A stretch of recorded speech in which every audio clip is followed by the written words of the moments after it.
Welcome to episode 28 of the Play Your Yards Right podcast. As always, I'm Sasha here with my wonderful co-host Sarah and our famous Mike Blasl of Blasls Bets. Boy, do we have a good one for you today, folks. We got our Premier League update. We have a whole bunch of fun in the NFC East, and we got a special guest, Big Tone, coming on to give out some preseason awards and help me break down the Giants game, all in anticipation for the big finale of seeing our week 12, week 13. What week going into 13. Going into week 13, Yeah. The bye week. Blasels best bets. So we can jump right into this one for you. We got to do the Premier League update. And I got to tell you, this past month have just been absolutely terrible for me. So basically everything has crumbled down all at once. I was way too happy. I was way too excited. It was getting to the point in the season where the team was like looking good, rounded into shape. First place, things were looking way too good. And then all in once, in one fell swoop, injuries, red cards, suspensions, everything fell all at once. So this has become significantly less fun for me to talk about because I really have nobody else to rely on here. I spearheaded this whole thing. So now I just feel like I have to lay in this bed that I made, and the sheets are not comfortable anymore. And I feel like somebody just shit in it. So Bentancur is this amazing midfielder that started really rounding into shape last season, tore his ACL. He just came back 2 games ago, and then this asshole Matty Cash slides in and tears a ligament in his ankle, so he's back out for another 3 months. And then guess what? We play Man City, who's the team that's won, I think, the last 3 years, has won the league. So they're like the best team in the league. So we're just going to basically get our absolute just shit pushed in again this week. At least Romero, our defender, who was got a straight red and was suspended for 3 games, he'll come back the week after that. So I don't know. I feel like this next month is going to be terrible. So we basically just need to get to January. And another interesting thing that Premier League does, they only have transfer windows. Like obviously, like in our major sports leagues, there are, there's a trade deadline, but before that, you can just make moves whenever or do whatever you want. In the Premier League, there are only like month or 2 month long periods. So basically for the month of January, you can make trades. And then as soon as January is over, you can't do anything. So basically we're hoping to make some moves in January. I don't know. Things are bad. Things are crumbling. We're no longer in the top 4. But maybe things will get better. The coach is still great. And we're still like playing a decent brand of football for a team that doesn't have like any of their starters. So that's basically my sad little hour. You guys all in on Premier League now? I think I was doing Covered everything we were going to say. I was doing a better job selling it when we were playing well, but now it's just it just makes me sad. So, well, speaking of other things that make me sad, I feel like we got to hop right into the NFC East. And Sarah, I'll let you take it away, but you're basically just ruining my Thanksgiving. My whole family's just sitting around Thanksgiving watching the Cowboys, just basically saying, well, maybe they can't do this against a good team. Well, that's what everyone's saying these days, which still to be determined. I think tomorrow will be a good test against the Seahawks because we don't really know. Like the Seahawks are definitely a step up from who the Cowboys have been playing. Like they're a step up from the Commanders and certainly, the Giants and no offense, teams like that. But I don't know if they're good, but we'll see how they come out tomorrow. And more importantly, though, their home winning streak is like absolutely incredible. So to me, I don't even know if it's the team that's a variable anymore as much as it is home versus away. And unfortunately, unless, we're able to somehow pull off winning the NFC East, which I don't think is going to happen, we're not going to be playing at home in the playoffs, most likely, at least not later on when we need to be. But overall, I'm getting ahead of myself. This was a good game. Pulled it out against the Commanders. I feel like it started a little bit in, like I was like, the offense looks a little anemic, sluggish, but after that, it was guns blazing. It was so much fun to watch. I found myself getting back in that scene where I was like, are the Cowboys having too much fun again here? Like this time, it was more Dak, his receiving corpse. Not too much. McCarthy, I'm sure, was having a blast on the sidelines, but luckily they spared us and weren't showing him too much on the sidelines. No, I was serve turkey right after the game. Yeah. So he was pumped. Yeah, he's pumped either way, win or lose. He totally was like salivating when Dak was eating his turkey leg on the sideline. You could kind of see him looking like, did you guys like put one in there for me or no? Right. They come out after halftime and they go in looking for the turkey, and Mike McCarthy just like covered in grease. They just turned around and he just got into the trash. They showed him a few times and he was just over the moon, way too happy. I was just being so mean to him around my family. They had, I made them all be thinking stuff about me. They're like, is Sasha really saying all that stuff about his fat face? Like, yeah, you know what? I am. But yeah, it was it was tough to watch from a Giants fan. I wanted somewhat of a fight, but yeah, it's like the Cowboys just keep doing this to like subpar teams. They're just absolutely shoving it down their throat. Yeah. No, I mean, and Dak is ultimately, maybe I'm biased. I know that, but he's playing at an MVP level, and I think he's starting to get that recognition. So I don't feel like I'm putting myself out there too much by saying that, because I've been hearing it, whether it's from Aaron Rodgers or not. Still not sure if I believe that, but ultimately, I don't think you can stop me from thinking it right now. Going into that game, he was the highest level graded in the quarterback position going into that game. Fun fact, since 2018, he and Patrick Mahomes have 10 games with over 400 passing yards, which is more than anyone else by over 5 games from there. So I'm not saying he's on the same level as Patrick Mahomes. Don't get me wrong here, but he's building a case to not be this mediocre quarterback that he was falling into the category of before. I think he's really leveled up his play. A huge part of that has been his mobility now, and he's bringing a whole another level to his offense, through that.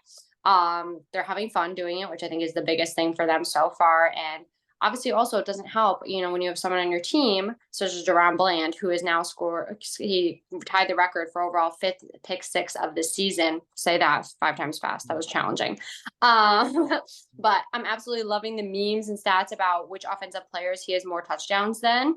And at the time of when I wrote this, he currently had more touchdowns than 6 entire teams' whole wide receiver corps: the Patriots, Steelers, Titans, Giants, Falcons, and Jets, which is crazy. He plays defense, everyone, for those who are not following close. Yeah, that is pretty insane. That's like where that stat that I feel like was going on for like 2 years, where or I guess it's kind of the opposite of that, when like the wide receiver for the Chiefs, like for like 2 years, there wasn't a wide receiver that caught a touchdown pass for I think those like Alex Smith years or something.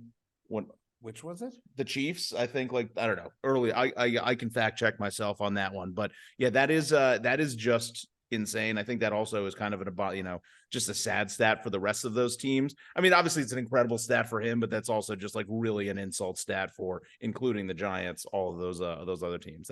That's crazy. Deion Sanders has only returned 9 interceptions for a touchdown in his whole career. And he's like, he's gotten 5 in one season. It's pretty crazy. That is really crazy. It's a luck stat. He's cheating on routes, and he's making really great plays. But the pick 6 is incredible. But it's all just based on like there's a lot of skill and it's a lot of luck that goes into it. I 2, 3 seem like luck. 5 it just seems like so many. It feels like it's every week. Where I was literally watching this game, watching the pick 6, I was just like, "There's no way this is Bland again." Yeah. And he runs across the end zone. It's like, you got to be kidding me. It's Dan Quinn is obviously scheming up a defense that is allowing these cornerbacks to be aggressive, because that's what Trayvon Diggs did last year. It seems to be like a theme. Is that the way their defensive scheme is allowing these guys to?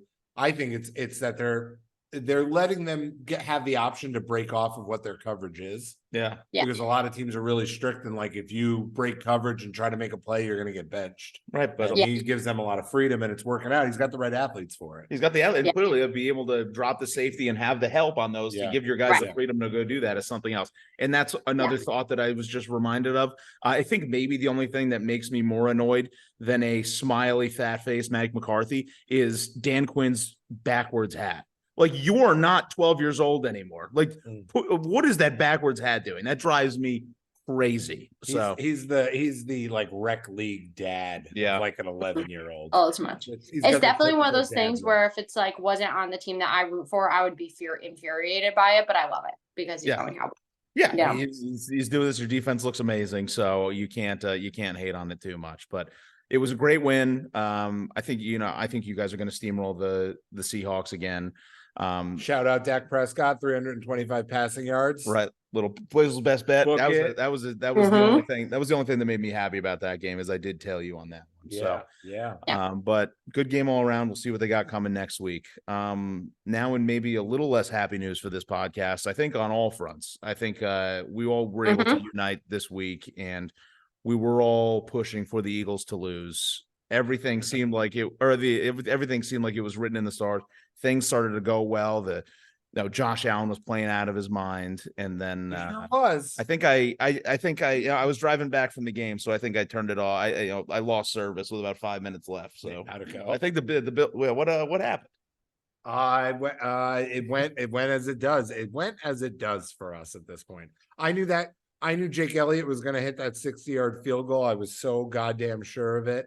And I would put that up there. I think that's the best or second greatest field goal I've ever seen kicked in an NFL game. That one and Vinatieri when he was on the Patriots in the tuck rule game in The snow. Yeah.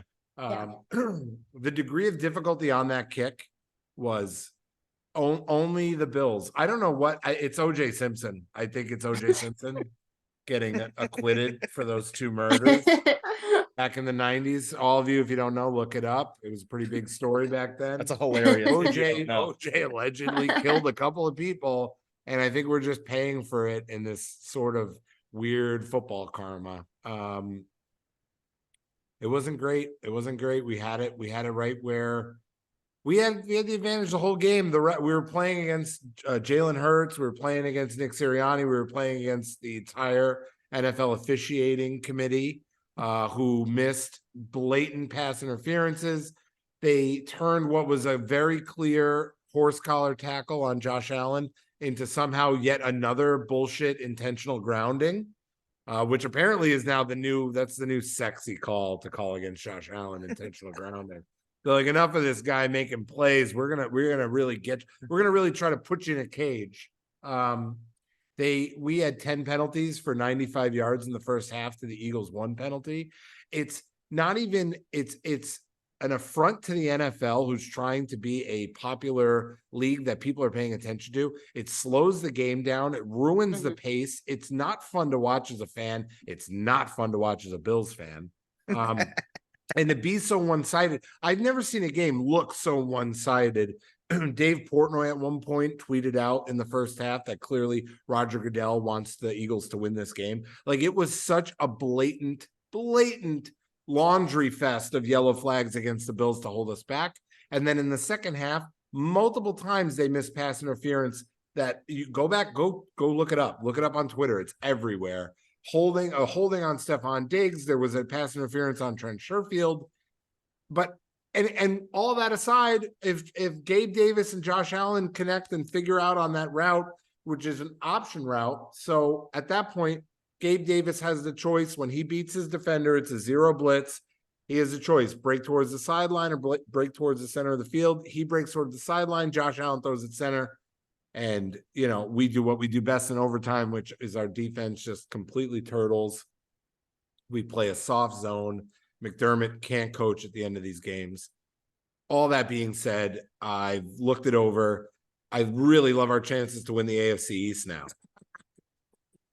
And I think that's where I see the season going. So I love it. I think I completely agree after watching that whole game. And there were some of those penalties. I thought it was maybe going to come back to bite him. It was all Bills penalties. And then there were those 2 false starts for Kelsey at the end that I thought were going to ruin it for him. It was makeup call. I thought that was going to ruin it for him, but it didn't. And all I can say after watching that whole game is I think if you have the talent, you have to feel good watching the way that JA played. And I just think that McDermott has to go. I think there's some weird stink.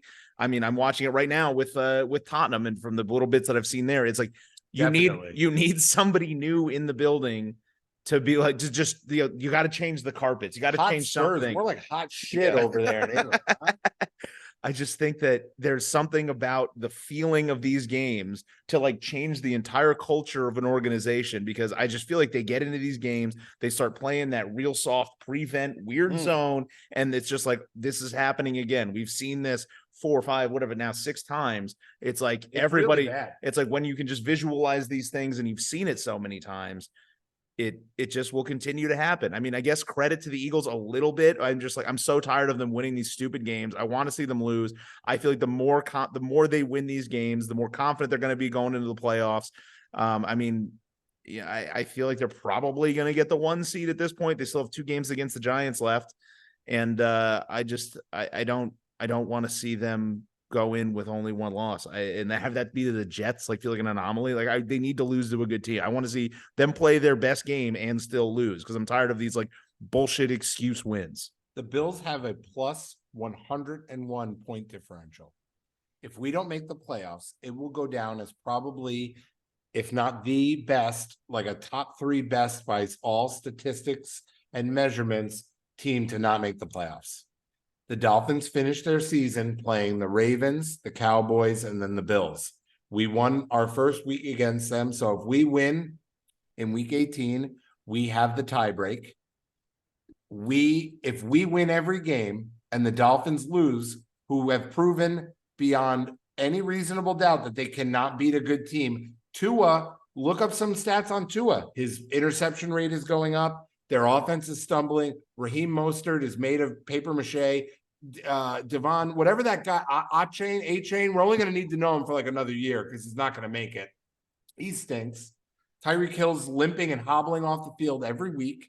If they lose against the Ravens, who are going to have something to play for, if they lose against the Cowboys, who, Sarah, you better make sure that they come out and play, then we are able to win out, which, okay. We had the Eagles on the ropes. They're the best team in the league. Would you guys agree currently, right now? They seem to be the most unbeatable. Well, I mean, I guess just based on record, it's hard to argue. The Giants? Yeah, all right. No, okay. The Eagles. We had them on the ropes. We dominated that game going up against everything imaginable. We can't beat the Chiefs, who have an anemic offense.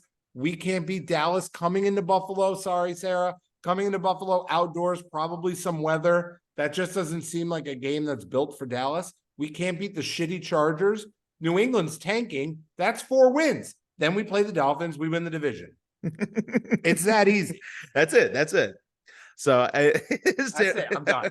So, Sarah, I want to hear your thoughts on this Eagles team, on where because we need at least you guys to beat them. We need to see them go down. Yeah, I mean, for me, it's honestly hard for me to even talk about because I feel like I sound so biased in it. But I think everyone's seeing it now. Like the refs, the calls are always going the Eagles' way every single time. To me, they're first off barely beating these teams that a lot of them they should be yards better than. They're barely pulling off these wins, and that's with the assistance of the refs. So to me, like they're not 10-1 caliber. They're not. I think the 49ers are a much better team than them. And I think, in terms of when they face off, I'm very excited for when they face off, but I know I'm going to be infuriated by the ref calls that way because it's just everything just seems to be going the Eagles' way. And I know that's not their fault. I will give them that. Maybe. I'm not sure. I'm trying to be nice to our Eagles fans here. But I mean, to me, it's just killing me because for us, the Cowboys, we had a real shot at winning the NFC East, and just to see the Eagles like just barely skating their way through these wins that, quite frankly, some of them are questionably deserved, just based on how they've played. They won. They are what the record says. So, I mean, we can't take that away, the 10-1 away from them. So I guess they have that, but it's just infuriating. It's absolutely infuriating to watch. I cannot stand Nick Sirianni. I can't. I hate watching him on the sidelines. This whole situation with the refs, like it just feels them when the calls are going their way. He can't handle when they get any sort of questionable call against them, which is just like, I thrived seeing Jason Kelce get those 2 penalties late in the game. That felt nice. That was right. Like all of a sudden I can't stand him. I'm everyone on the Eagles I can't stand, but it's just like seeing that I was like, oh, like that felt good for because they were huge at the end. It seemed like it could really be the game on the line, but it just, as soon as they were sending out their kicker out there for the field goal, it just like you knew the game was, like you said, Mike, it was over at that point because everything had just started to fall in the Eagles' favor. Terrible missed calls on the refs, and the Bills, I hate to say it, but they do have some sort of curse on them, which I personally feel the Cowboys do in a way as well in their playoff. Like they kind of have similar vibes in that regard in these like big moment games where it's close, like things don't go their way. And Jerry Jones has probably killed a few people too. Yeah, I was like, I think he's a pretty good guy. I can't imagine what that curse could possibly be about. With all of his oil fortune, I'm sure a couple people have fallen in a barrel. So yeah, it's just I think something needs to change. I almost feel like these teams just keep they're in the same games, and the Eagles keep winning them and the Bills keep losing them, and I just want them to keep going the opposite direction, and it's just so frustrating. So if it comes down to it and this season falls apart, I'm gonna go to Bills Patriots and I'm gonna dress in lingerie and I'm gonna try to woo Bill Belichick with my body to come coach the Bills. I think you could be if interested it comes down to it. Come on, look at Josh Allen. Look at him. I'm gonna be like, look at that body. Look at his legs. Hey, all you got to do is maybe maybe Photoshop an old picture of Josh Allen with a lacrosse stick, and I think, right. I'll come up with some fake stats, start emailing it to him. So, well, overall, that exciting game. I think bye week is needed. I think obviously, I would feel a lot more better about your fan fiction. I mean, informed speculation about the rest of the Bills season. If they won that game, then going into a bye, get a little healthier. I mean, I think that's a totally different story. But regardless, bye week, hopefully get the heads right and come out and run through the rest of the season. Everybody put your tinfoil hats on. Sorry, guys. The NFL is better with the Buffalo Bills in the playoffs. It is the storylines, the topics, Josh Allen, the hate on Josh Allen, the fan base. There's no way. I believe that there's no way that we don't end up making it in. They're not putting out Joe Flacco on the Browns playing in the playoffs. They're not putting, I don't see it. I don't see it. I think the Browns are the ones that go out because, or the Dolphins end up the Dolphins end up as a wild card team. So there you go. Interesting. I need this bye. Yeah, we need it bad. I need to fucking go to bed and not angry on a Sunday. Things are looking wild. So, all right. Well, we're going to take a quick break before we jump into the Giants-Patriots game because we're going to have Big Tone join us so we can hear his takes on the Giants as well. So we'll be right back for the Giants and Patriots and a little roundtable discussion of our current midseason awards. We're welcome back. We are here as promised with Big Tone of the Smoke Shop podcast and just honestly of Big Tone. So we appreciate you coming back on. We had you on, I think it was preseason, and we very much appreciated that. We had a great time. So figure before we get into our, midseason awards, see how things are wrapping up. I guess we got to talk about this Giants-Pats game, right? Yeah, I was gonna say last time we talked, I was a lot more optimistic.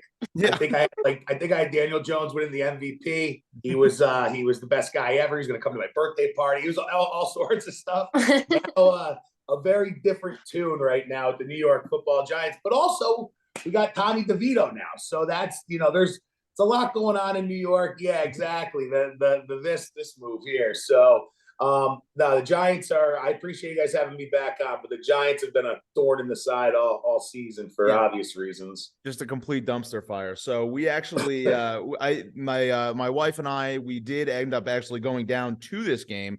And I got to tell you, it was a barn burner to see live. I can't imagine what it was like on TV, but boy, it was electric in person.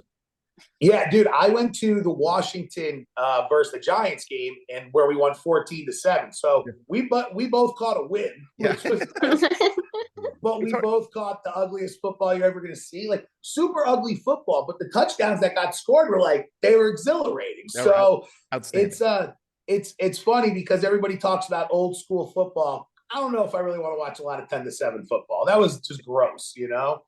And I went to Bills Giants. Okay. Bills won, and that was another what an electric factory that game was. Yeah, it's been tough football, not just for the Giants. The whole league's been kind of gross this year, in my opinion. So I mean, I'm sure we'll get into it. But did you tailgate? Did you do it right? When did you get down there?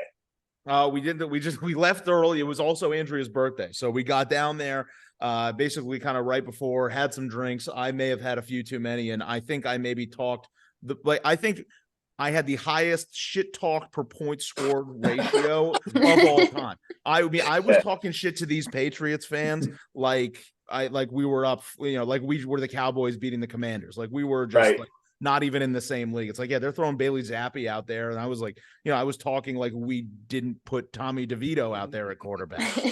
So I had a great time. I don't think anybody else around me did.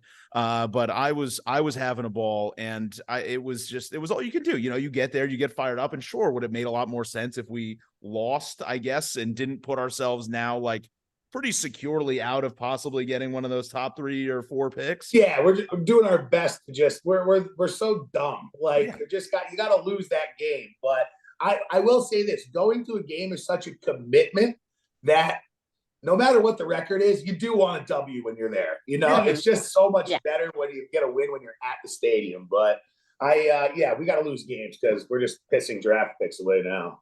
You're currently sitting at the 6th pick in the draft. It's terrible. And I was just looking at our schedule. I could possibly see us I don't think us beating the Packers, Saints, and or Rams is out of the question now. I just feel like come on. Our defense is starting to play okay. And it's like, I know what's going to make me happy is us getting a top 5 pick. So I know that we're going to somehow finish 6-11, 7-10, and it's just going to be terrible. The thing about those teams you just said is that they're all fighting for playoff spots, right? Yep. So we're going to come out and play spoiler. What, you're telling me Derek Carr is definitely going to beat us? All right, the Rams maybe. I don't believe in the Packers at all. I don't care what they looked like the past couple weeks. I think Jordan Love is dog shit, and I think I don't know. I don't believe in the Packers. It's the holidays. Brian Daboll's eating a lot of calories. He's probably really tired. I don't think the game plan is going to be so hot. It could be true. Maybe he's getting some of Tommy DeVito's mom's chicken. He's having too many mama's cutlets. So I don't know. Where do you think we're going to finish this season out? You think we're going to beat any of those teams, or you see? I mean, obviously we're going to have to play the Eagles twice. I don't even think if they're resting all of their starters in week 18, I don't know if we can pull that one out. But no, Bart Scott will just run for like 34 yards and 4 touchdowns, and like that'll be the game. So no, I mean, yes, in theory, because all the reasons you said, the defense is good. It's just good. It's gotten better every week. It's got pieces. It's just like anything else. When you're on the field all the time and you're off, if you give up 14 points, you're going to lose. That's a hard thing to kind of overcome. Yeah. And with all that said, Jordan Love's playing a lot better football. The Packers, I don't know. I kind of even like the Packers this week, maybe against Kansas City, to just kind of a little quote unquote sharp play that probably will not be sharp. And they'll probably lose 38-14. But it's just the Packers have something to play for. And when you're a young team, you have stuff to play for. I just feel like that's scary. And you walk into a Giants football team, if you're the Rams, if you're Green Bay, you have to have that win. You just have to have it. And that kind of stuff's scary because we do not have to have this win. So if I was a betting man, which I am, guys, lucky for all of us, no, I think we lose out the rest of the way. The DeVito story is awesome. I love it. It just is what it is. It's got a little bit of it just slipped my mind. The kid from the Knicks. No, the Asian kid. Jeremy Lin. Linsanity. Yeah, it's obviously Linsanity was a much better baller, just professional basketball player than he was, but it's taken the state by storm. I mean, this move and his father, and he's winning. So he I know it's a long-winded answer, but like the Daniel Jones thing, Tyrod played better than him. Now this kid's playing better than him. I think Daniel Jones has been concussed since week 2, and we didn't get him out of there, and he was seeing scrambled eggs. I think it's a problem. Now he's got the knee. We got to lose games so we get a quarterback. That's got to be the plan. Let's hope. I just have no faith in us to do the right thing. It feels. What about you guys? Sarah, do you think that the Giants have any chance against the squad? Are you a Cowboys fan? Is that what I remember? Yes, I am. Yes. Yeah, this one over here. Okay, yeah, you guys are looking a lot better than I was hoping. But what do you think? You guys got a chance to win division still.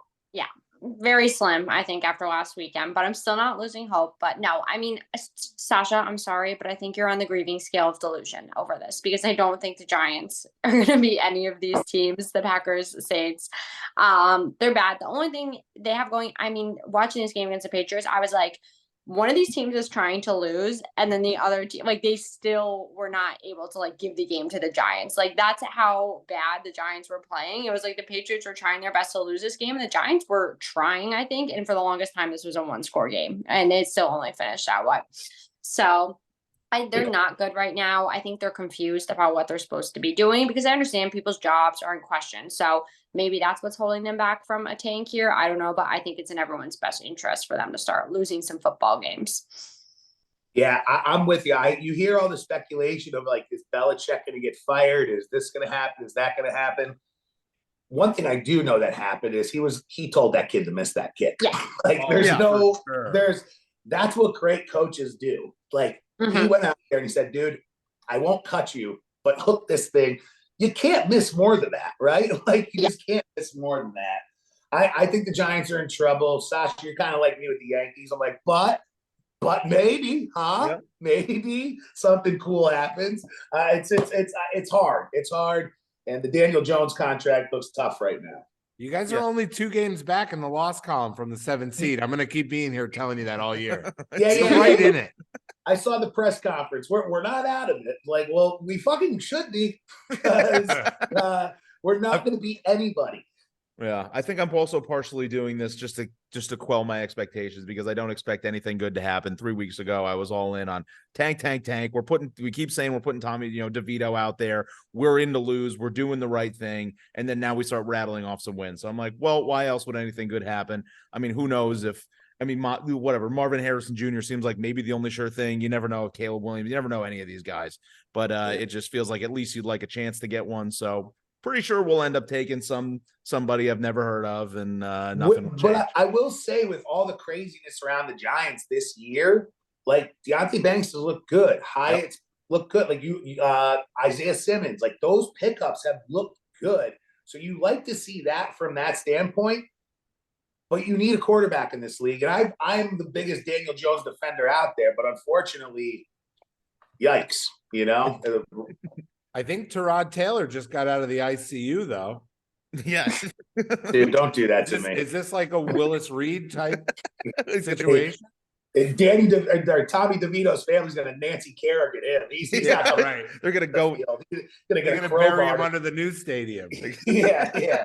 Going to go take a My boy's playing next week, goddamn. I can hear him already, They're going to go puncture his other lung.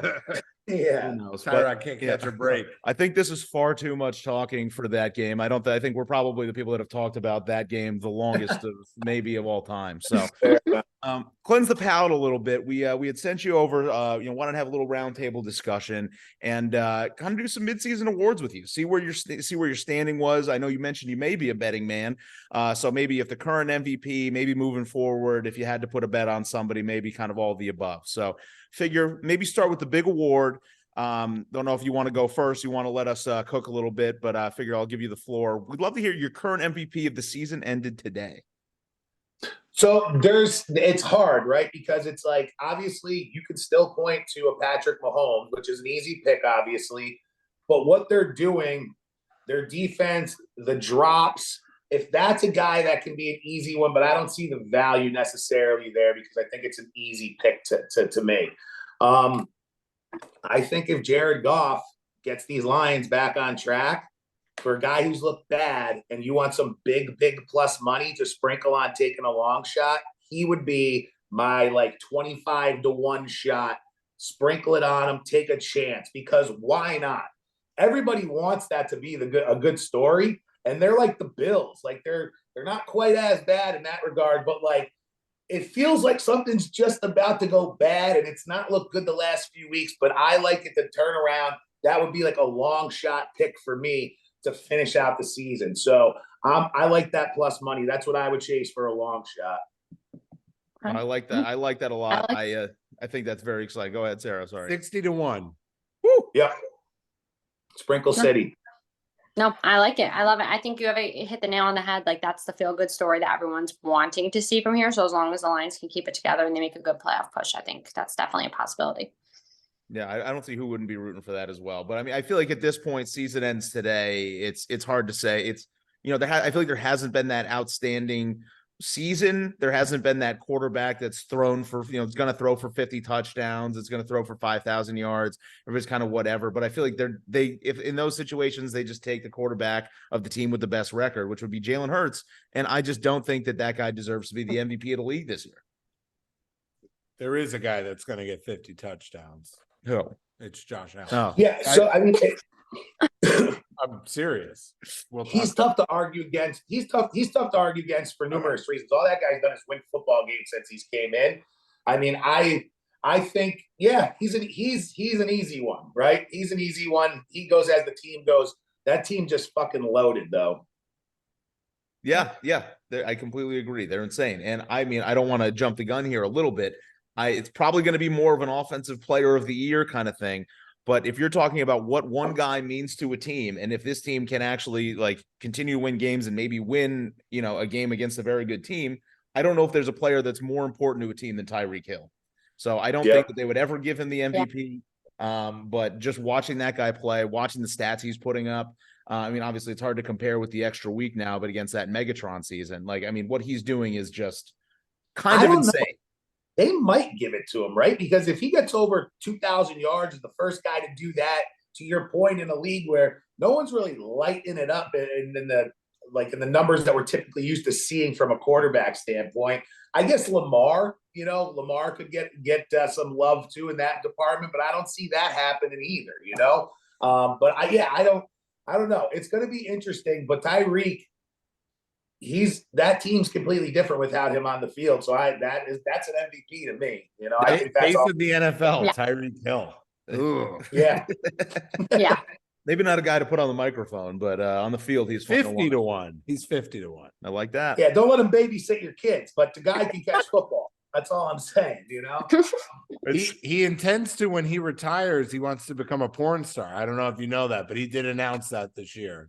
Yeah, that came across my desk, actually. I did.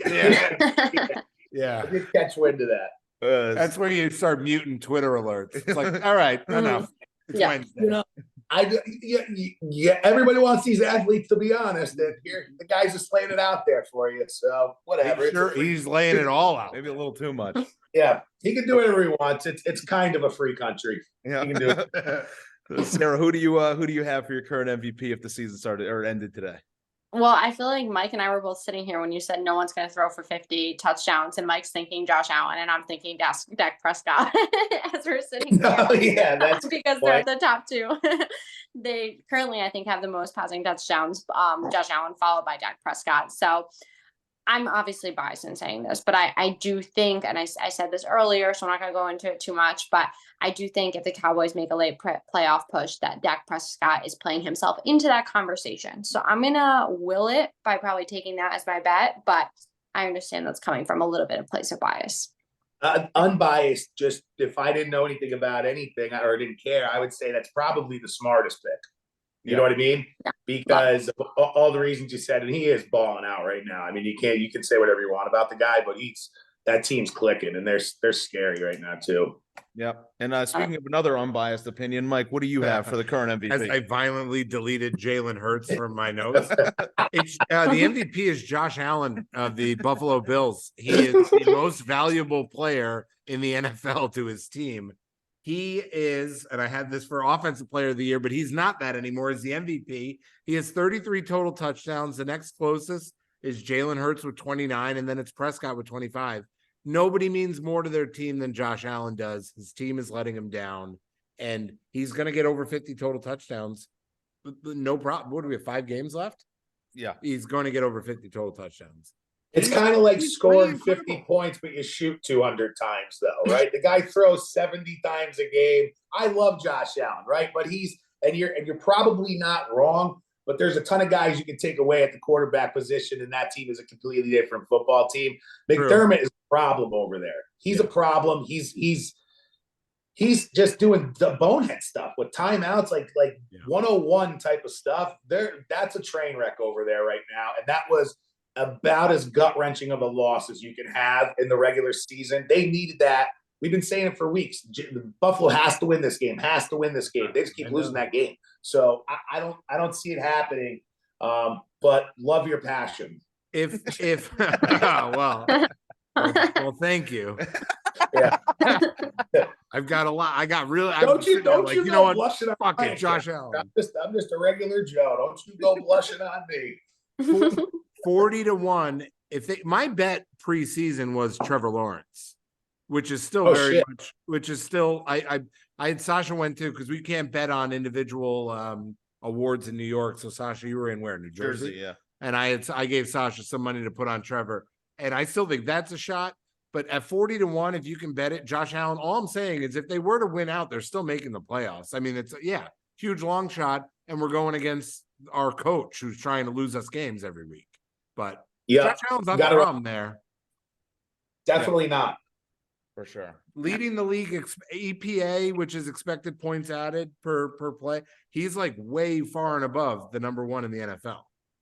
Yeah, I know we keep talking about, we probably want to move on, but like CJ Stroud's another one, right? Yeah, There's a ton of guys now that we're kind of talking that the next back half of the season will obviously dictate that. Stop traffic, obvious alert, but we're gonna find out who wins, guys, once they play these games. That's what so yeah. So typically, whoever scores more points going to come away with the W, right? So I think there's guys who the award's right there for him. I think Dak's one. I think Trevor's one. I think Josh probably can be one. Tua's got to be in the mix too. I mean, there's a bunch of different guys, and it'll be interesting to see what happens. But Tommy DeVito won all of their hearts already, you know? He's my MVP. Yeah, there he is. Yeah. Italian MVP. Yeah, exactly. Pasta. Speaking of actually, it's great transition. CJ Stroud, I believe, Sarah, you had mentioned, I mean, is it basically just too easy? Is there a case for anybody other than CJ Stroud? No, it's a wrap. My name's not Sarah. Sorry. I'll throw another name out there. Jalen Carter on the defensive line of the Eagles is a problem for defensive rookie. Absolutely. He's not going to get it, but he's incredible for that. That's a position that you have to like those guys peak like in their late 20s because they really have to build up that strength. And they're a position that their peak goes into their mid 30s. For him to be doing that in his rookie year is crazy. Yeah, he's a beast. He's incredibly talented. But he's not going to win. Don't bet. No. I think probably we settle on CJ Stroud overall rookie of the year. I don't know if anyone else other than that can make that good of a case for anyone. Tank Dell, the receiver on the Texans too, that rookie, he's nasty. Yeah, that whole team has just turned into a very, very fun team to watch, basically because of the two of them. And the only other thing I do have to say about that is I guess I feel like if their teams use them a little more, like Bijan and maybe Jahmyr Gibbs may have it may be a little bit of a conversation of the offensive side of the ball, but I just, they're not getting the ball enough. And like, you do see some flashes when they do get it that it could be, but I think Stroud on the offensive side has it. And I think it's just my anti-Eagles take, but on the defensive rookie of the year, I just like Devin Witherspoon a lot. I think his team just sucks. And I also think anybody with some talent, like you mentioned, a lot of these guys have to build up some strength and they need to figure out how to play a little bit. I think on that Eagles defense, especially on their line, I think it's a lot easier to just kind of go right into that system. Whereas Witherspoon has just stepped in on a defense that's not necessarily that good and is just all over the place. You watch that, it's not tremendous. Like if you're just kind of like a regular football fan, which I guess I'm not saying I'm not, but it's just, if you're just watching the game, if you're just watching the game, on the defensive side of the ball, you can just see that dude is involved in every single play, every tackle. It just feels like Witherspoon is all over the place. So he's a lot of fun to watch, but defensive side, I think it's hard to say anything with Jalen Carter. Oh, for rookie. Yeah. Defensive rookie of the year. Yeah. Now, Sarah, I'll let you go. Defensive player of the year. I want you to start there. See what you're thinking on this side of the ball. So obviously you're all expecting me to say Michael Parsons, which I think he is deserving. But I also have another pick out there that I would be taking second to him if I was trying not to be a total biased Cowboy fan today. Max Crosby. I mean, I am amazed he takes minimal snaps off. Like this guy is insane. I mean, I love Mike Parsons, a huge asset for our team, but he's taking a lot of snaps off. Like they all do, and understandably so. But Max Crosby has an absolute engine. He has 11.5 sacks on the year, 66 tackles. His pressures, he's just everywhere on the field. And I feel like he is an enormous impact for that Raiders team. His biggest fault is being on the Raiders because I think no one watches them. By choice. So he's going to continue, I think, to go a little bit unnoticed and not receive the recognition he deserves. But I think he is a sleeper pick if you're looking for one. I like that a lot. And he's just a scary guy. You're walking down the street. You want to cross to the other side kind of guy. And also, I mean, the two X's, it's just a wild max. So I do like that. I think he is absolutely crazy. If he throws a third X in there, he's a whole different internet. Yeah. Him and Tyreek Hill will be hooking up after their retirement, Right. He's going to be on maxcrosby.com. Literally. I watched a little bit of that Miami Hard Knock stuff, and it's like every player's like this. 98 is like just issue out there. Like you said, he has such an engine. He's everywhere. And he is one of those guys, even like when the pros go play, I think you're right. He gets lost over there because they're like, this guy's out of control. Good. They just don't really see him because he's not on a bunch of prime time. He's not this, he's not that. He's just an afterthought. I don't know. You're going against your boy Deron Bland's tough right now, huh? Yep. All the guy does, he's like the best wide receiver the Giants have. You know, he's a freak. I don't know how you don't give it to a guy like him. TJ Watts, you know, those kinds of guys. It's the defense of the year guys are crazy because you really talk about guys who are impact players and changing the game. This is where Dallas is scary. You know, you saw it with Diggs and all the picks a couple years ago, and now we have these pick sixes. You have Parsons flying around. You have that team as far as the offense goes. When you come in to play them, you make other teams passing teams. And now you can kind of pin your ears back if you're the Cowboys. And they've been doing that. I think that's why they're getting a lot of these interceptions. I think Deron Bland is tough to go. Record pick sixes this year. That would be my pick for defensive player of the year this year. Yeah, I like that a lot as well. It's definitely a fun pick, and I still think you can get some good value on it. I mean, Myles Garrett, I think if he's actually hurt, that's a problem, but I think he could act, you know, it's probably not tremendous odds on that, but that dude is just a game wrecker and literally keeping that team, you know. I was gonna say we're about to see how bad that team really is if he doesn't play. Yep, absolutely. Mike, you got any defensive player of the year takes? TJ Watt was my pick.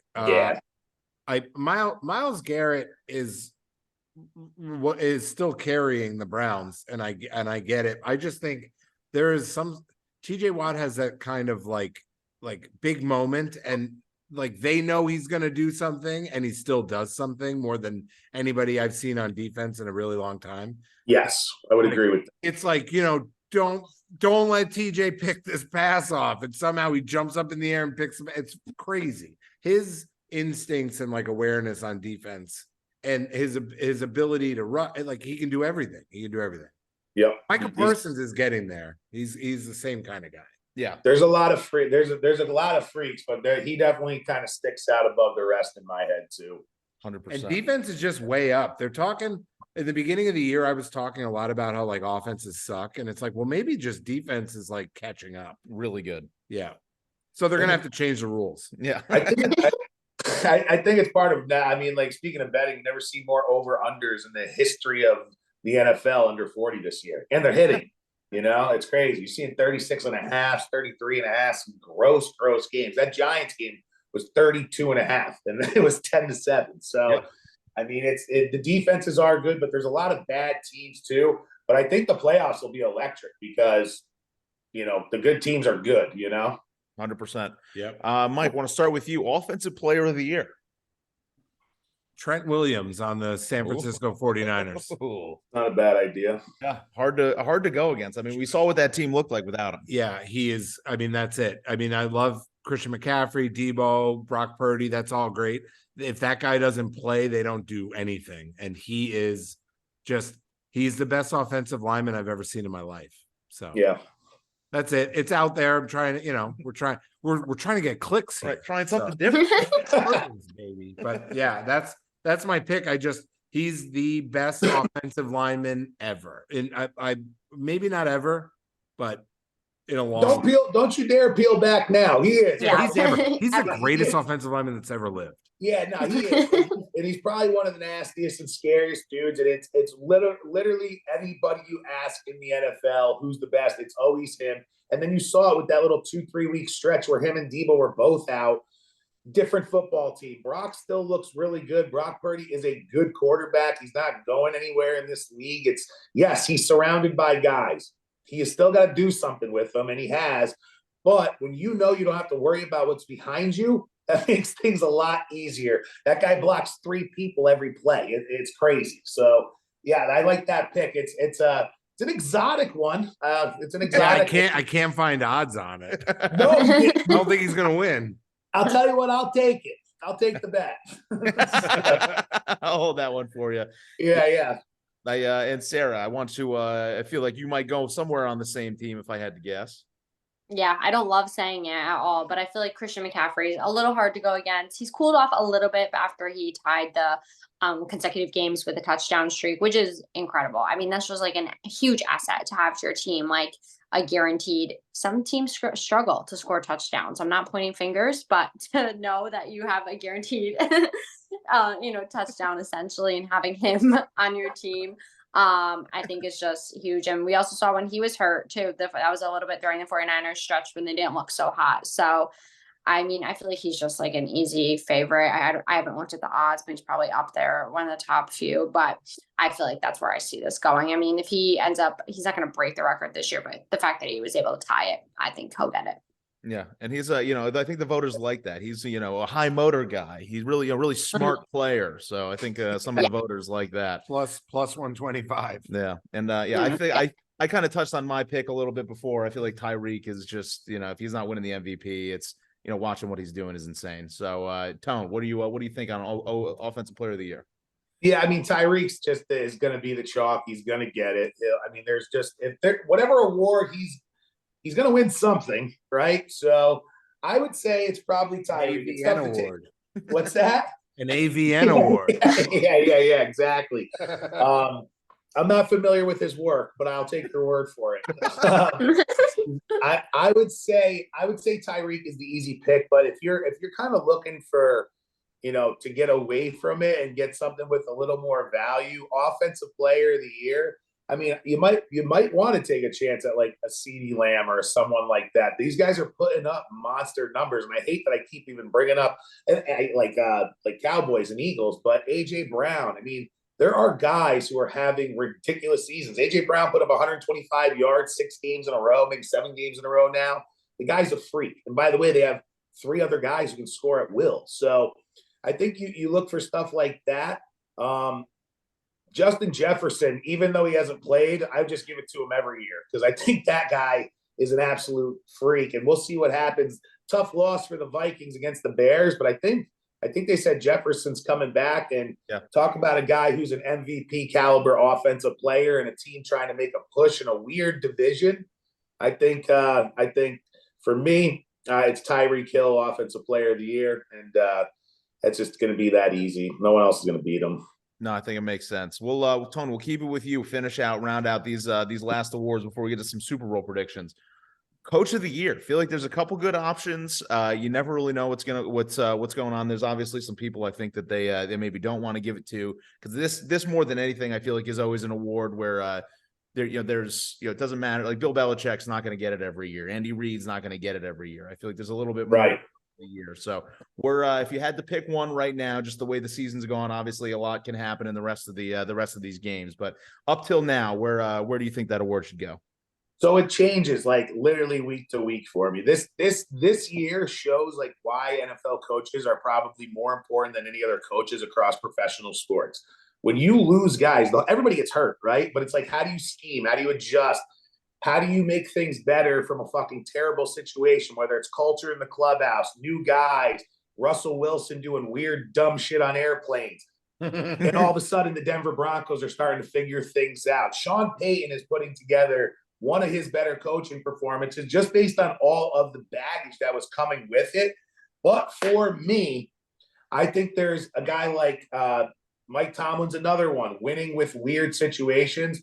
But I'm blanking on his name. The Colts, okay? Yep. Shane Steichen. Shane Steichen, thank you. I think Shane Steichen, you lose your number 1 pick. I mean, the first 2-3 weeks of the season, you got Gardner Minshew. You're talk about trying to play to your strengths and things of that nature. I think he's done a good job. But I'm telling you right now, the Houston Texans, that's who's getting it. I'm not forgetting his name now, too. DeMeco Ryans. There we go. That's who's going to win it. And that's probably who should win it. Talk about taking the dumpster fire, getting a quarterback, cleaning house. And now they're a good football team. So I think those are 4 coaches you can get good value on. But for me, DeMeco Ryan is probably going to be who I would say will be coach of the year. Yeah, I completely agree with you. I think Sarah and I had talked a little bit about that before. I think we're all in the same boat there. Yep. Shane Steichen is awesome. We talk a lot about him, but I know Sarah had mentioned. I think DeMeco Ryans is the guy. Yeah. 350. Yeah. I think all that's your gamblers. See the favorite? yeah. No, Dan. Dan Campbell is the DC. current betting favorite.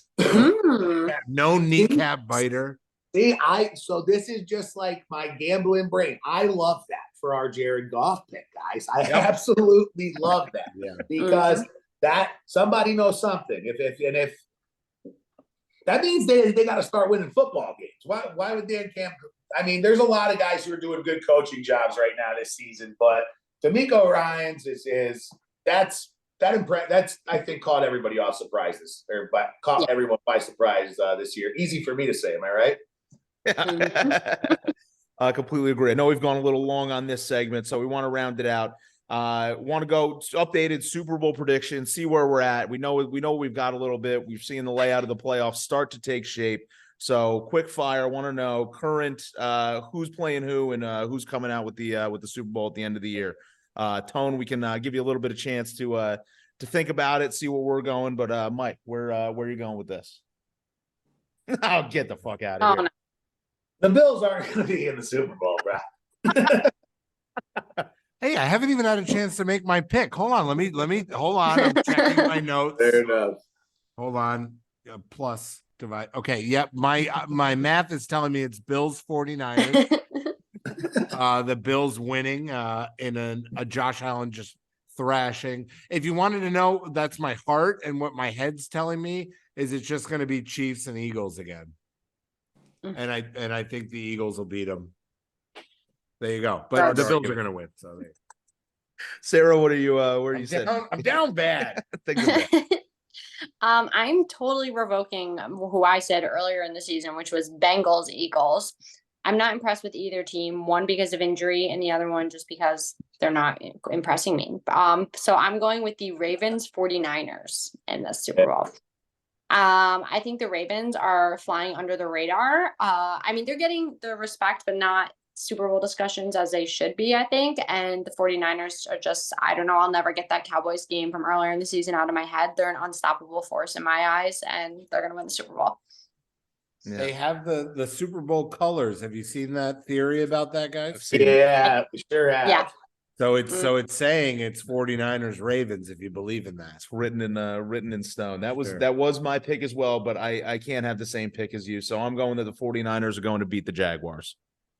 Oh wow. Right. That's sexy. That's a different one. I can see them getting on a little bit of a run too. I think obviously defense matters, quarterbacks matter. I think you're right with the Ravens. They are kind of slipping under the radar. OBJ started to look a lot more like the old OBJ that we're used to seeing. Zay Flowers is starting to come into his own. And Mark Andrews obviously hurt. I don't know what that status is going to be like moving forward, but that'll look great. You guys know? They say he's coming back. For the end of the year. He's not out for the year.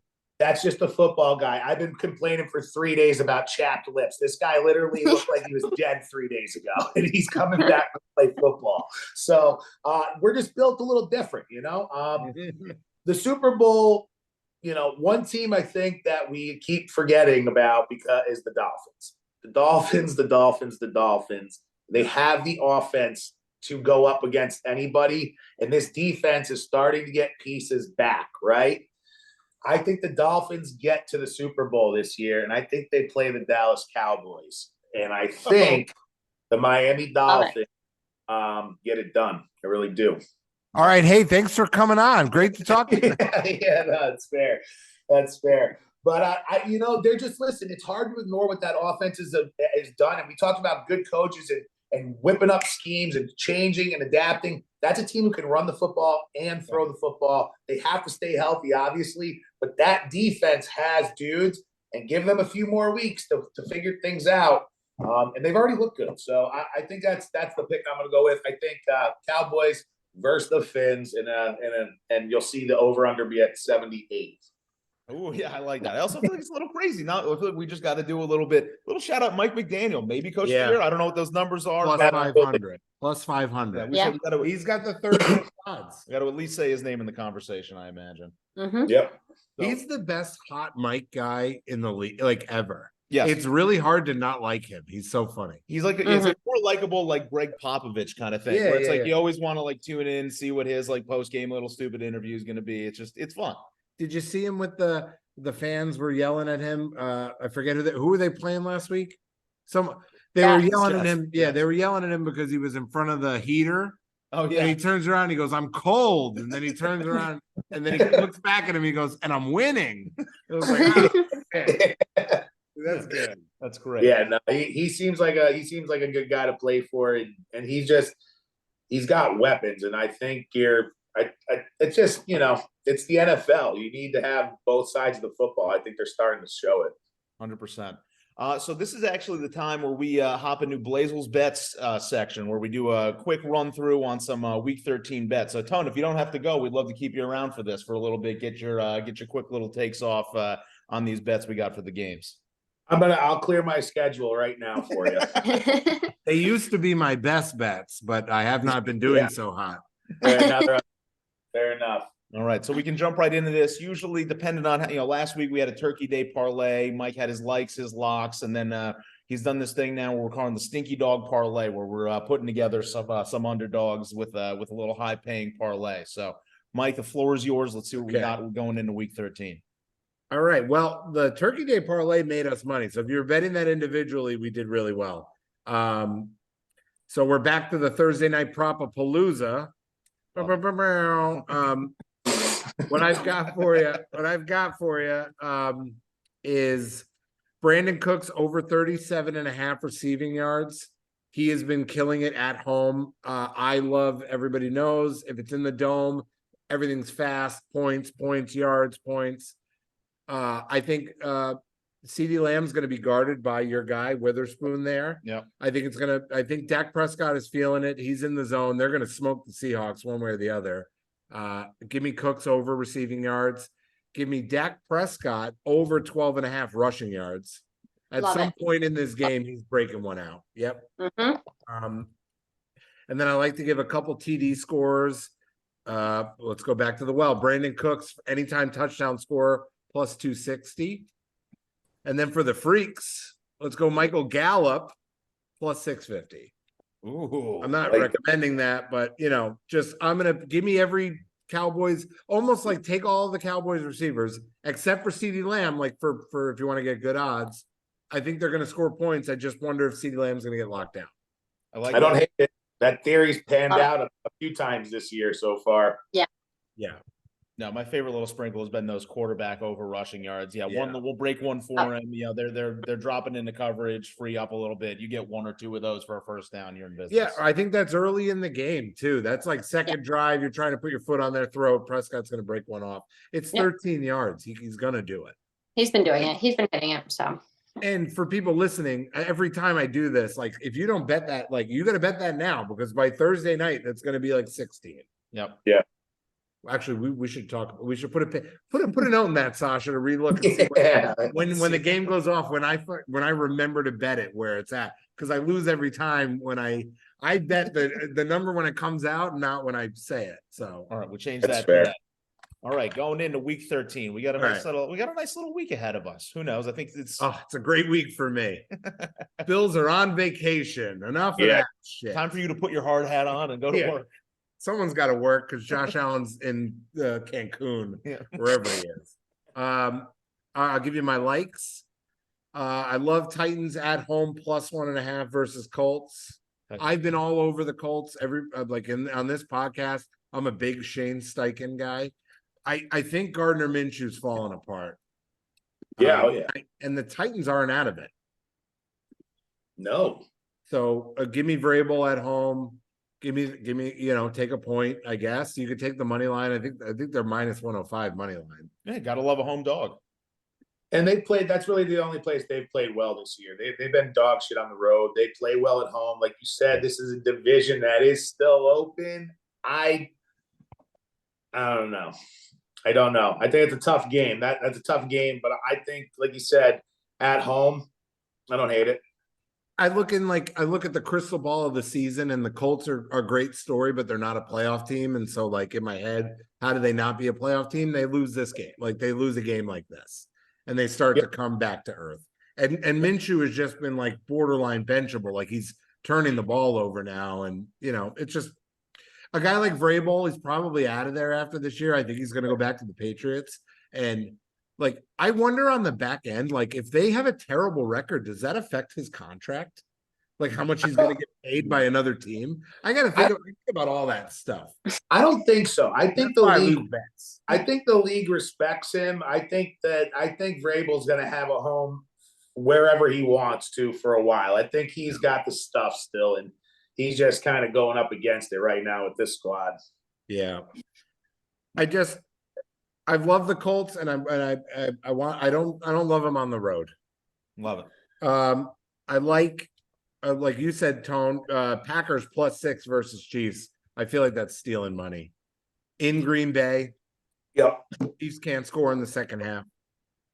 And it's getting colder, and these guys can't catch the football in Kansas City. So it's like, I don't know that there's something about younger teams just not realizing they're young and like getting in big games and just playing. And I think this Packers team is kind of that. They're a young team. I think they can steal one, get some momentum going. I like the Packers +6 because that also looks like a weird ass line. Why the Kansas Chiefs just rattled off 31 second half points basically against I know it's the Raiders. They haven't done anything really the second half this season. I don't know. It should always be a touchdown to me. It's because it's Green Bay. I think they're just begging you to take Kansas City Chiefs at +6. So I will be on the opposite end of that. Yep. 2 over-unders that I like. Rams Browns under 39.5. I don't the Browns don't have a quarterback like that can play football. So is that a problem? Yeah, I've heard. I think so. They're running back. I think they're still picking up Nick Chubb's leg pieces off the turf from 7 weeks ago. They don't have an offense. It sucks because their defense is great, but also Myles Garrett got hurt. That's an under. I don't know. It's gonna it's such a hard under that I'm like it's gonna go over, but that's an under for me. I think the Rams could score 28 points and that would still go under. Yeah. And last one, give me Lions Saints under 45.5. This goes against my in the dome theory of speed, fast, and all that shit. I don't like Derek Carr. I'm not loving Jared Goff, looking like he's regressing. Saints defense is pretty good, and the Lions defense is going to look better against Derek Carr. Or unless it's Jameis Winston, then throw out the record books. No, Taysom. That's the whole thing. I think this is going to be a lower scoring game. 45.5 feels too much for me. But again, my dome I'm going against my own rules. That's why I like. I got my theory with Detroit here is like they haven't really looked the same. God bless. So they haven't really looked the same since the loss to Baltimore, right? They gave up a bunch of points to the Chargers. They barely win that game 41-38. They barely beat the Bears 31-26. They lose last week to Green Bay 29-22. I just think this is the game. They start to figure it out again and turn it around offensively and defensively. I think you're going to see some takeaways, get the defense going, because that's going to be the difference moving forward. They got to start taking the ball away, and they're going to have a chance. They're going up against Chicago, New Orleans, Denver, Minnesota, Dallas. They're going to have some quarterbacks where they can turn the ball over, and they've shown they can be one of the better offenses in the league. I just think Detroit turns it back on this week, and we see the first 4-week Detroit team moving forward. I think they killed. I absolutely think it's a rout. I mean, I think the number is -4. That would be an alternative play for me. I think they win by at least 10. I like that. And I love that. And I love that too. I don't think the Saints are going to score points. No, I don't. Derek Carr's on his way out, man. Yep. He stinks. All right, locks. And I've got a lock because I need to catch up. My locks. Denver, Houston, under 47.5. Again, I'm being Debbie Downer here. Unders have been hitting. Houston is like gassed up. Everybody, Houston. Denver's defense is good again. They're really good again. Russell Wilson still not good. I'm gonna die on that hill. Russell Wilson stinks. It's a Houston win, and it's the under is my guess. Under 47.5. Lock, scary lock. I'm on fire here. Commanders plus 9.5 at home versus Dolphins. Ooh. You're all lucky I didn't just tell you to take them to win. A new coach theory, new coach alert. Yeah. Well, new coach. They not head coach. Yeah, Jack Del Rio got fired, right? So yeah. I mean, I think Washington has played themselves into not wanting to win football games either.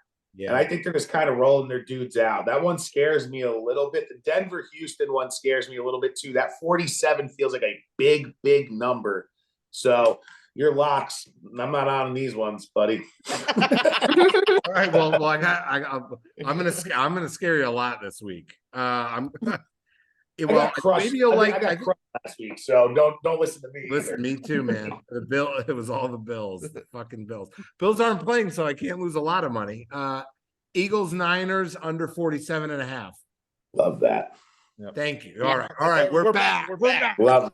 I do love that. I love that play. I don't know. Give me.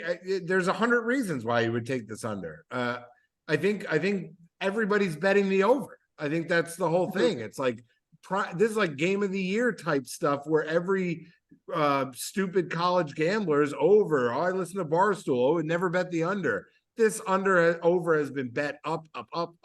It's going under. And they're in Philadelphia. What if they get some shit weather? Give me a break. That's easy under. Yeah, San Fran looks like San Fran again, playing good defense, keeping teams under fucking 20 points basically all year long. And now you got a Philly team who just came in off of a dog fight. They've already kind of looked somewhat tired all year, a little bit nicked up here. I can't really figure it out with them. I love this under. I think this is like, you're going to see like a 2017 type of game, I think. Yeah. Agreed. And it's going to be, and I think it's still going to be a great game to watch. Absolutely. It'll be a great game. Yep. This is a crazy lock, and I'm locking it in.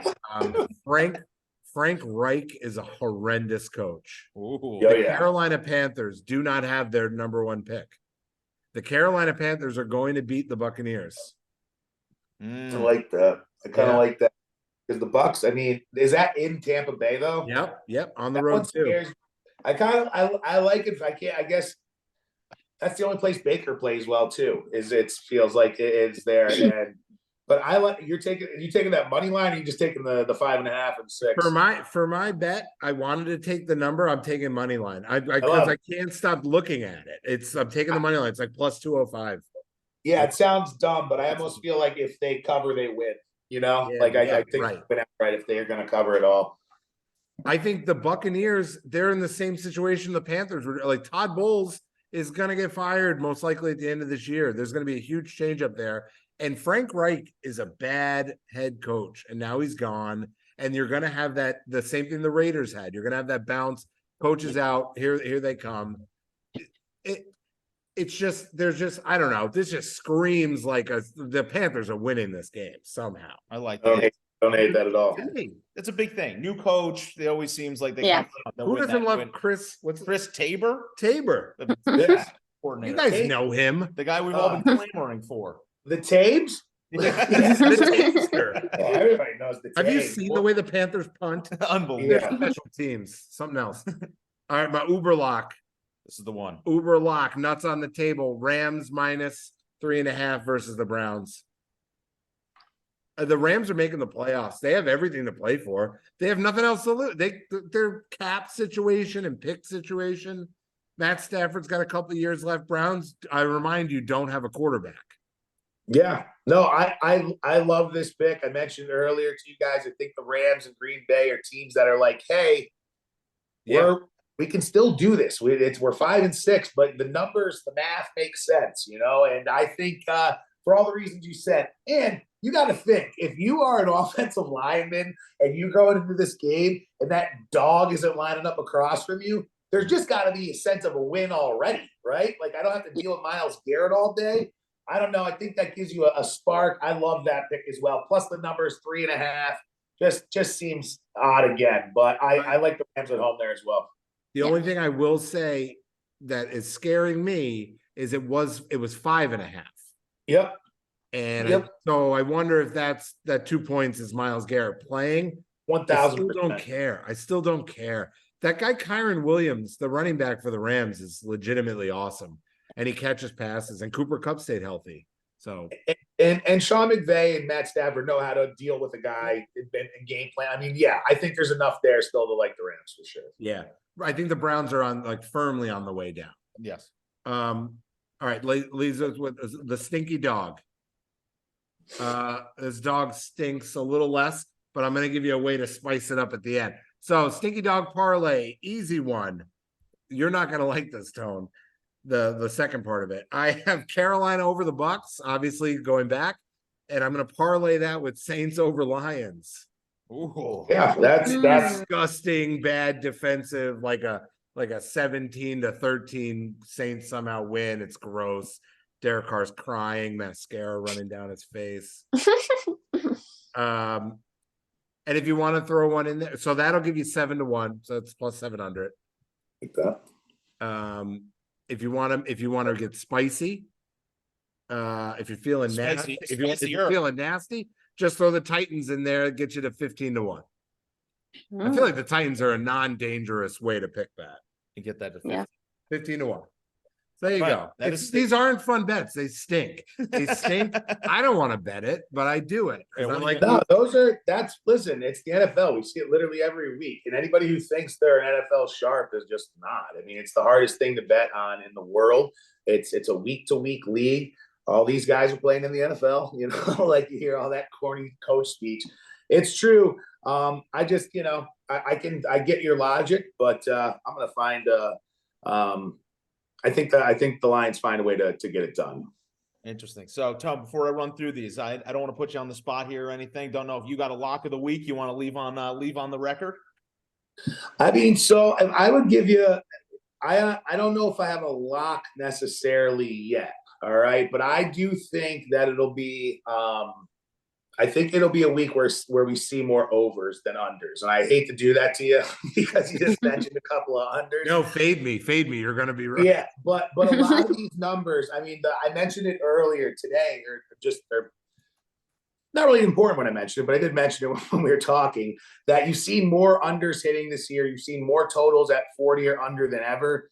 And there's just some numbers that have jumped off the page to me. Like, for example, Steelers and Cardinals, okay? The number's 41. Why is that not a game that's 36.5? All that's happened is the Steelers have barely had any offense up until last week. I really do think getting rid of Matt Canada, finally letting Kenny sling that thing around, I think you're going to see a fun game here in this Arizona at Steelers. I like the over in that one, 41. I already mentioned the Denver-Houston game, 47. That number seems so big to me. So when I see a bigger number like that, my brain kind of goes to the over. And I think Cowboys Seahawks, numbers 47.5. I like that this year too. There's not been a lot of games lately where you can point to where there's been a ton of points. I think we get it this week. Love it. Well, listen, that's going to make for a fun week. I think if we get some overs and then that 49ers Eagles game is, even half the game, I think it's being made out. It's going to be, we should have a good week 13 on our hands. You should call that the tone week. Yeah. One thing I will say is you asked for a lock as far as betting goes. And I don't necessarily have a lock for you, but I will say, Gibbs will score a touchdown this week. He's going to score a touchdown versus New Orleans. He'll get in the end zone. Love it. Love it. We'll lock it in. So I know we got him in like every fantasy league. So let him in. So I know we catch you guys a little long this week. Just want to do a quick recap. We got the Thursday night Propapalooza. We got Brandon Cooks over 37.5 yards, Dak over 12.5 yards rushing, and then Cooks and Gallup both individually to score touchdowns.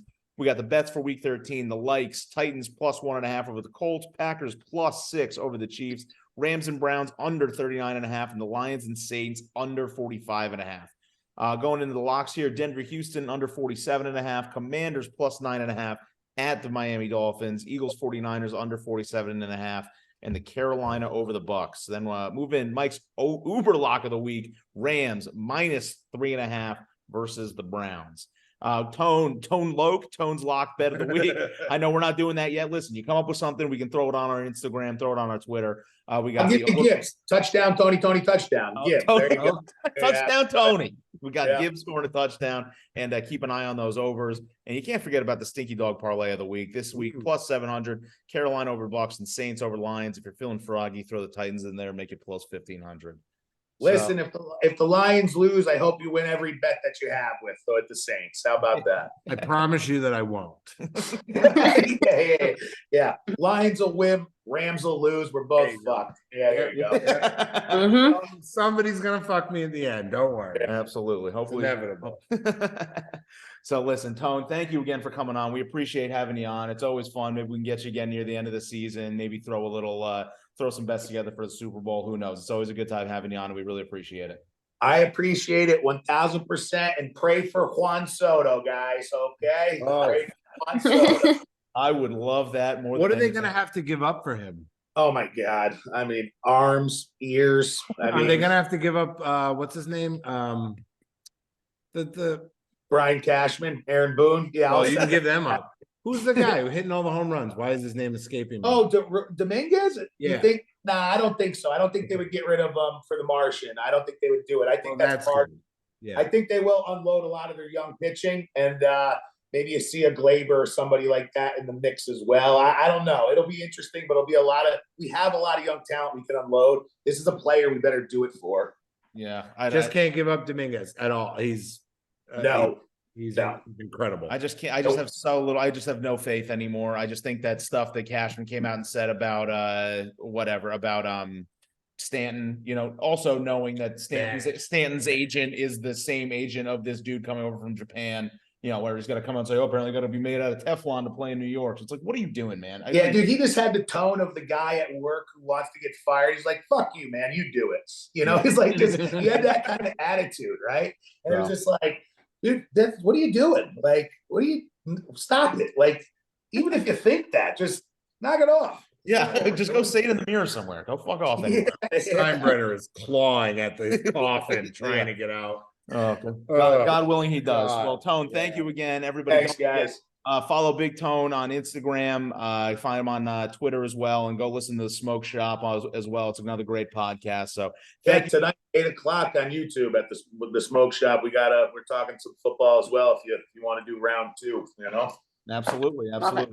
Listen, we love it, man. We appreciate it. Let's win some bets, and let's go Giants, I guess. Thanks, guys. I guess no. Have a good one, guys.